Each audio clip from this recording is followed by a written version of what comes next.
सादर नमस्ते जी। वैदिक पाठशाला के अंतर्गत आप देख रहे हैं कि अनेक विद्वान भिन्न भिन्न हम सब आचार्यगण आपको भिन्न भिन्न विषयों पर उपदेश कर रहे हैं, कुछ सिखा रहे हैं, पढ़ा रहे हैं। और हमारा उद्देश्य यही है कि इसके माध्यम से आपको वैदिक दार्शनिक ज्ञान की प्राप्ति होवे, आपको नया नया ज्ञान मिले अध्यात्म संबंध में, दर्शनों का परिचय हो, वेद का परिचय हो, आत्मा परमात्मा प्रकृति जीव इन सब का आपको परिचय हो, ज्ञान हो। कर्म किसे कहते हैं, कर्मफल का सिद्धांत क्या है ये भी आप जानें, सुख शांति से कैसे रहें इसका भी आपको परिज्ञान हो। तो इसी विषय को हम लोग चलते हैं आज। सांख्य दर्शन के अनुसार सुखी होने को क्या उपाय है। तो सांख्यकार महर्षि कपिल जी कहते हैं, अगर आपको संसार में सुखी होना है, आपको सुख से जीवन यापन करना है, तो वो कुछ सूत्र बतलाते हैं। उन सूत्रों को हम आपको बता रहे हैं। पहला सूत्र है, आपको बता रहा हूं मैं, स्येनवत् सुख दुखी त्याग वियोगाभ्याम। ये 5वां सूत्र है सांख्य दर्शन के 4थे अध्याय का। यह इसमें स्येनवत्, स्येन एक मांस भक्षक पक्षी है जिसको हम बोलते हैं गिद्ध। और गिद्ध क्या करता है, मांस खाता है। तो उसके संबंध में एक कथानक है, दृष्टांत है।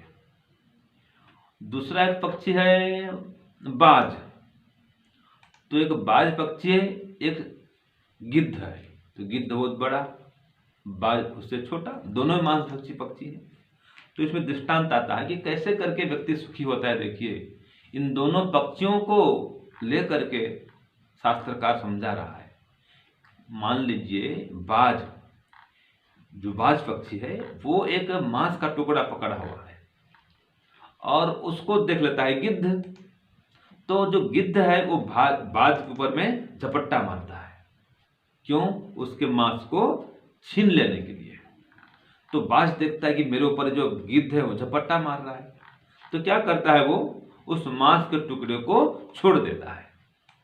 तो जो गिद्ध था उस मांस के टुकड़े को लेकर के उड़ जाता है, इसको सुरक्षित छोड़ देता है, कुछ नहीं करता है।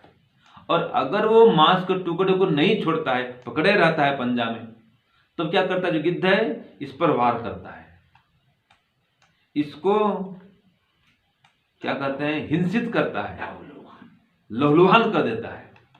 और फिर क्या करता है, बस उसको मार पीट के उसके मांस को छीन करके ले जाता है।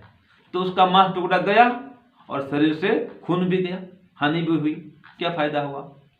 तो अगर वो अपने आप छोड़ देता तो दुख से बच जाता, और नहीं अपने आप छोड़ा तो भी उसको तो छोड़ना तो पड़ा ही मजबूरी में। तो इसको बोलते हैं वियोग होना। अपने आप नहीं छोड़ा तो क्या हो गया, उसका वियोग हो गया, और अपने आप छोड़ दे तो त्याग हो गया। इस सूत्रकार कहता है त्याग वियोगाभ्याम, त्याग से और वियोग से। तो त्याग से व्यक्ति को सुख मिलता है और वियोग से दुख मिलता है। अगर जैसे हम घर द्वार छोड़ के आए हैं, सन्यासी बन गए, माता पिता भाई बहन सबको छोड़ के आ गए हैं, तो अपने आप हम घर द्वार को छोड़ करके आए हैं, संसार के जो विशेष सुख हैं उनको छोड़ के अपने आप आए हैं। वैराग्य भाव आया, वैराग्य भाव जाग गया, ईश्वर को प्राप्त करने कराने के लिए, वेद ज्ञान को सीखने सिखाने के लिए निकल पड़े घर से और परोपकार में लग गए। तो अपनी इच्छा से हमने घर का त्याग किया है, हमको सुख है, कोई दुख नहीं है। और किसी को माता पिता जबरन निकाल दे, चल निकल घर से, निकल जा, तुझको कोई संपत्ति नहीं मिलेगी, जमीन जायदाद कुछ नहीं मिलेगा, तो उसको जबरन निकलना पड़े, माता पिता जबरदस्ती निकाल दें, तो उसको दुख होता है। क्यों? उसका वियोग हो रहा है घर से, परिवार से, संपत्ति से। तो जो वियोग होता है तो दुख होता है।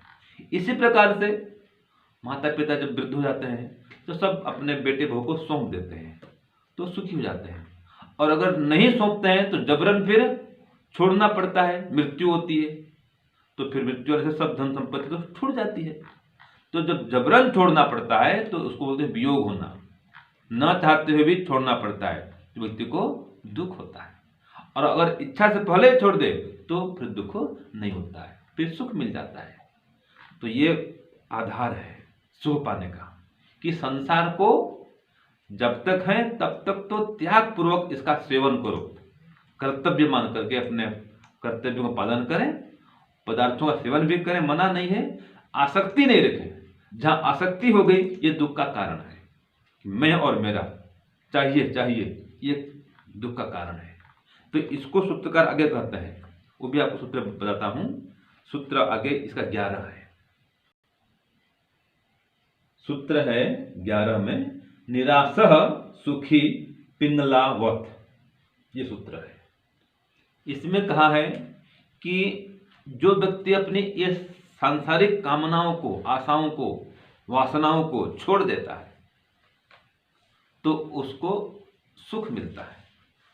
और जो मन में ये कामना बना के रखा है, ये चाहिए वो चाहिए वो चाहिए, फिर जब उनकी पूर्ति नहीं होती तो दुख होता है। पहले हमको अपने आचार्य जी बोलते थे, आचार्य ज्ञानेश्वर जी हमको पढ़ाते थे, बोलते थे वो कि चाह गई चिंता मिटी मनवा बेपरवाह, जिसको कुछ नहीं चाहिए वो सहन का साह, ये उनके वाक्य है। तो जिसको कुछ भी नहीं चाहिए, मुझे ये भी नहीं चाहिए तो चलेगा, वो नहीं चाहिए तो चलेगा, कुछ भी नहीं चाहिए तो मेरा काम चल जाएगा, ये चाहिए तभी रहूंगा जीऊंगा, ये नहीं होता है। कुछ भी मिले बस मैं काम चला लूंगा, जैसी स्थिति हो बस यस ठीक है चलेगा, जो खाने को मिले खा लेगा, मतलब मांस मछली नहीं खाएगा, खाएगा सात्विक, बाकी जो सब्जी मिले फल मिले जैसे अनुकूल हो खा लेता है, जितना अनुकूल नहीं होता है छोड़ देता है, नहीं खाएगा भाई कभी कम चाहिए मुझे। तो जैसी स्थिति हो वो अपने को एडजस्ट कर लेता है, अपनी कामनाओं को लालसाओं को मार देता है, लोभ लालच काम क्रोध को नष्ट कर देता है। तो जो सांसारिक कामनाओं को और ईर्ष्या को द्वेष को छोड़ देता है वो सुखी हो जाता है। जैसे कि इसमें आता है पिंगला, एक पिंगला नामक वैश्या थी। तो एक बार की घटना है, इसमें शास्त्र में आता है कि उस समय में जबकि ऐसा उस समय देश था कि जो राजा ऐसा बोलता था कि मेरे देश में कोई चोर नहीं है, मेरे देश में कोई कंजूस नहीं है, मेरे देश में कोई मद्यपानी माने मद्यपा या मद्यपान करने वाला शराबी नहीं है। वो बोलते मद्यपान करने वाला, तो कोई शराबी नहीं है मेरे देश में, तो कोई चोर नहीं, कोई डाकू नहीं, कोई शराबी नहीं, और कोई बिना यज्ञ के करने वाला भी नहीं, रहने वाला नहीं, माने हर दिन यज्ञ करते हैं ऐसे मेरे देश में लोग हैं। तो कोई बिना यज्ञ के रहता नहीं है, अर्थात यज्ञ रोज करते हैं, ऐसे मेरे देश में सब लोग हैं। तो ऐसे मेरे देश में कोई व्यभिचारी कैसे रहे और फिर कोई व्यभिचारी भी कैसी रहे, तो व्यभिचार होता ही नहीं है। तो इस ऐसे स्थिति में कोई वेश्या हो तो उसका तो कोई काम चलेगा नहीं, बढ़िया देश, वेद का कानून चलता है, संविधान वेद का। तो ऐसी स्थिति में एक वेश्या थी, उसके पास कोई पुरुष नहीं आते थे, वो दुखी थी कि कोई पुरुष नहीं आ रहे हैं, तो कोई धन संपत्ति नहीं मिल रहा है, परिवार अपना कैसे करें भरण पोषण, तो दुखी होती थी वो। तो इतने में क्या होता है कि पिंगला बैठी है घर के सामने कि कोई पुरुष आ जाए तो कुछ धन संपत्ति मिले, अपनी इच्छाओं की पूर्ति हुए। इतने में महात्मा जी उधर से गुजरते हैं, देखते हैं कि वेश्या बैठी हुई है, पूछते हैं माता जी क्या समस्या है, आप क्यों बैठी हैं? तो बोलते कि मैं तो वेश्या हूँ महाराज जी, और कोई पुरुष नहीं आ रहे तो मैं इसलिए दुखी हूँ, इच्छा पूर्ति नहीं हो रही है और धन की प्राप्ति नहीं हो रही है। उनका महात्मा ने कहा तू छोड़ देना इस इच्छा को, कि तू क्यों इसके पीछे पड़ी है कि कोई धन दे के जाएगा, कोई सुख दे के जाएगा, इस भावना को छोड़, इस कामना को मिटा, इस आशा को नष्ट कर दे। तो मान गई जी महाराज आज से मैं काम को बंद करती हूँ। तो उसने आशा का त्याग कर दिया, सुखी हो गई। तो यह है जो अपनी आशाओं को छोड़ देता है वो सुखी हो जाता है। तो जो व्यर्थ की कामनाएं हैं, आशाएं हैं, इनको नष्ट करे, लालसाएं हैं इनको नष्ट करे, यह सुखी होने का उपाय है। और एक उपाय आता है सूत्र 6 में, ये भी मैं आपको बताता हूं। सूत्र 6 देखिए, सूत्र 6 क्या कहता है। तो सूत्र 6 ये कहता है अहिर निर्वयनीवत। जैसे सांप है, अहि कहते हैं सांप को, वो अपनी जो पुरानी केंचुली है उसको छोड़कर सुखी हो जाता है, क्योंकि जब केंचुली भारी होती है उसका चलना फिरना दुभर हो जाता है, कठिन हो जाता है, तो अपनी पुरानी केंचुली को छोड़कर वो सुखी हो जाता है। इसी प्रकार से ये बहुत जन्म जन्मांतर से ये संसार का हम भोग कर रहे हैं, वही खाना पीना मजा करना, भोग विलास में डूबे रहना, वही काम, वही संतान पैदा करना, वही धन कमाना, वही नौकरी करना, वही खाना पीना सोना जागना, यही सब काम कई जन्मों से करते आ रहे हैं। अब भी वही काम करेंगे तो फिर इससे छुटकारा कब मिलेगा? तो अब नहीं, अभी मुझे ये भोग विलास विषय भोग में नहीं डूबना है, मुझे तो साधन के रूप में इसका प्रयोग करना, बस खाना पीना करना है साधन के रूप में, कोई काम करना है साधन के रूप में, निष्काम रूप से करना है, ईश्वर को प्राप्त कराने के भाव से करना है। तो इस प्रकार से जो भोग विलास की भाव को छोड़ देता है, सकाम भाव को छोड़ देता है और निष्काम भाव से कर्म करता है और संसार में आसक्ति को नष्ट कर देता है। क्यों? संसार बहुत पुराना है, ये भोग विषय करते करते थक गए, जन्म जन्मांतरों से करते आ रहे हैं। तो इन सब कार्यों को जो व्यक्ति छोड़ देता है और परमात्मा की भक्ति में लग जाता है, वो सुखी हो जाता है, क्योंकि परमात्मा सुख स्वरूप है, वो सुख के भंडार हैं। देखिए, आपको अगर पानी चाहिए तो कहाँ जाएंगे जी? हाँ जी, कहाँ जाएंगे? जहाँ पर पानी का भंडार है वहाँ जाएंगे। आपको सोना और चांदी चाहिए, कहाँ जाएंगे? जहाँ पर भंडार है जाएंगे, जो दुकान है ज्वेलर्स का वहाँ जाएंगे, स्वर्णकार के पास जाएंगे, वहाँ सोना चांदी मिलता है। आपको सोना चांदी चाहिए और आप जाएंगे सब्जी मार्केट में, ऐसे आपको पानी चाहिए और आप जाएंगे वो मरुस्थल में, वहाँ कहाँ पानी है? तो जहाँ पर जो चीज़ पर्याप्त मात्रा में है वहाँ जाएंगे, मिलेगा। ऐसे आपको सुख चाहिए, शांति चाहिए, तो सुख शांति का भंडार परमात्मा है, उसके पास जाएंगे तो सुख शांति मिलेगी। संसार में वो सुख शांति नहीं है जो ईश्वर में है। इसलिए सांसारिक विषयों से मन को हटाएं और परमात्मा की भक्ति में मन को लगाएं, ये सुख शांति का पाने का बहुत बड़ा उपाय है। एक उपाय और भी है, वो भी आपको मैं बताता हूँ सूत्र 7 में। देखिए, तो ये सूत्र 7वां है, इसमें कहा छिन्न हस्त वधवा, ये सूत्र है। इसमें कहा कि जैसे एक व्यक्ति है, उसके हाथ में गैंग्रीन का रोग हो गया है, या सर्प ने डस लिया है, नाग सांप ने काट लिया है, मान लीजिए ब्लैक कोबरा, तो जब हाथ में जहर चढ़ेगा धीरे धीरे पूरा शरीर में फैलेगा। तो उसको कोई कुशल वैद्य कहता है, देख भाई ये हाथ में इतना तो जहर फैल चुका है या इतना दूर तक वो रोग आ चुका है, अब तू यहाँ से हाथ को कटा दे।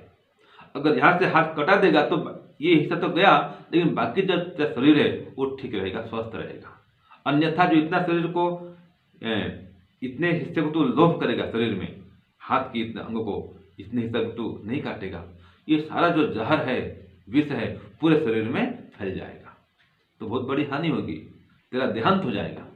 तो तू क्या कर, इतने हिस्से को काट कर फेंक दे, स्वस्थ हो जाएगा। तो मान लेता है, हाँ चलो इतना मैं शरीर को काट देता हूँ, हिस्से को, तो काट देता है।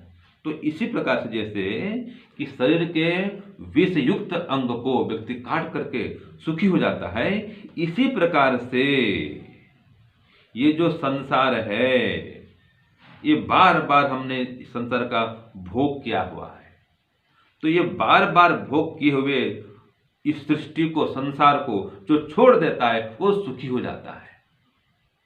संसार कैसा है? विष तुल्य है। विषय भोग क्या है? विष के समान है। इसमें जो भी सुख है वो विष मिश्रित है।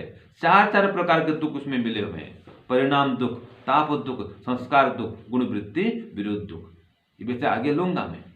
तो ये जो दुख है, इनसे बचना चाहते हो तो संसार में सुख लेना बंद करो, संसार में राग और द्वेष को नष्ट करो, वैराग्य उत्पन्न करो, विवेक उत्पन्न करो। तो इस प्रकार से विवेक जब आ जाएगा, व्यक्ति ईश्वर की ओर बढ़ेगा, समाधि की ओर बढ़ेगा और जन्म और मरण आदि समस्त दुखों से मुक्त होकर के परम सुख शांति आनंद को प्राप्त करेगा। ओम शांति ओम शांति।